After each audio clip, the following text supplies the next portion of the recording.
পৃথিবীতে হাজার হাজার মানুষ সারা জীবন কঠোর পরিশ্রম করেও আর্থিকভাবে গরিব হয়ে থেকে যায়। আবার কেউ কেউ কম পরিশ্রম করেও কোটি টাকার মালিক হয়ে যায়। এক্ষেত্রে আসল রহস্যটা কোথায়? উত্তর একটাই, এমন কিছু বিষয় আছে যা তাদেরকে অন্যদের সবার থেকে আলাদা করে তোলে। এমনই 5টি জিনিস নিয়ে আজকে আমি আপনাদের সঙ্গে আলোচনা করব। এই 5টি জিনিসের নির্ধারণ করবে আপনি ধনী হবেন নাকি সারা জীবন কষ্ট করবেন। এক, সময়ের সঠিক ব্যবহার। আমরা সবাই প্রতিদিন 24 ঘন্টা পাই, কিন্তু ধনী মানুষ এই 24 ঘন্টাকে ঠিক কিভাবে কাজে লাগায় যাতে করে তারা এত বেশি অ্যাসেট তৈরি করতে পারে? তো এই বিষয়টি বোঝার জন্য চলুন একটি সহজ উদাহরণ দিয়ে বলি। ধরা যাক দুজন ব্যবসায়ী আছে।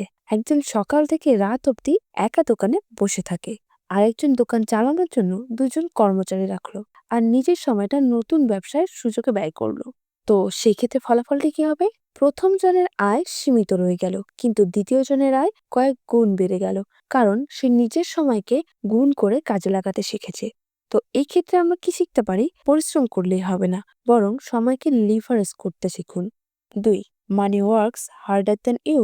অনেকে ভাবে টাকা জমিয়ে রাখলেই নিরাপদ, কিন্তু সত্য হলো ব্যাংকে বা অন্য কোথাও টাকা জমিয়ে রাখলে সেটি ধীরে ধীরে মূল্য হারিয়ে যায় ইনফ্লেশনের কারণে।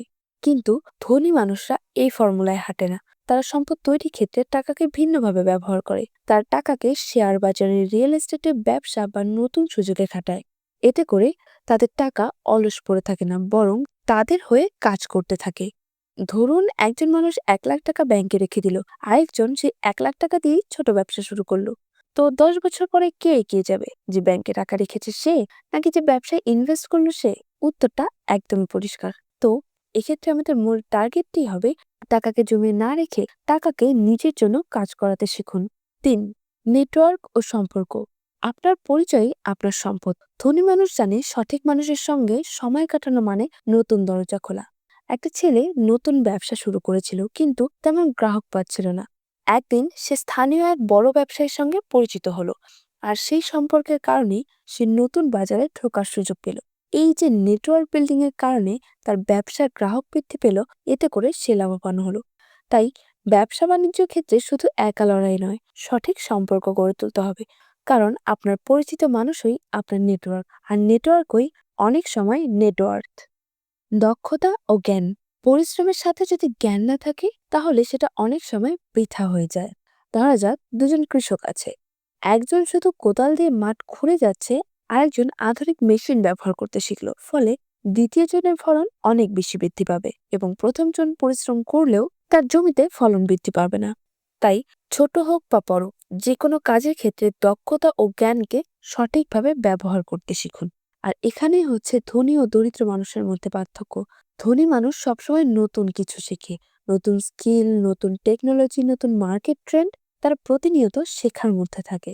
তাই আজ থেকে প্রতিদিন শেখার অভ্যাস করুন, কারণ টাকা হারিয়ে গেলেও সেটিকে আবার রিকভার করা সম্ভব, কিন্তু শেখা জ্ঞান কখনোই নষ্ট হয় না। এটি আজীবন আপনার মধ্যে থেকে যাবে। 5, মানসিকতা। সবকিছুর মূলে থাকে আপনার চিন্তা ভাবনা।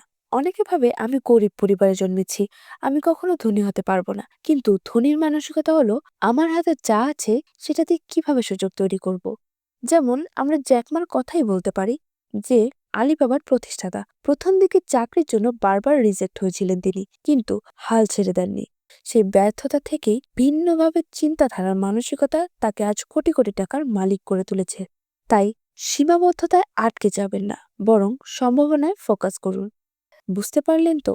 শুধু খাটুনি খাটলেই ধনী হবেন, এই ভ্রান্ত ধারণা থেকে বেরিয়ে আসুন। বরং এই ভিডিওতে বলা 5টি বিষয় মাথায় রাখুন। আপনি যদি এই 5টি বিষয় বোঝেন আর নিজের উপর প্রয়োগ করতে পারেন, তাহলে আপনিও আপনার জীবন বদলে ফেলতে পারবেন।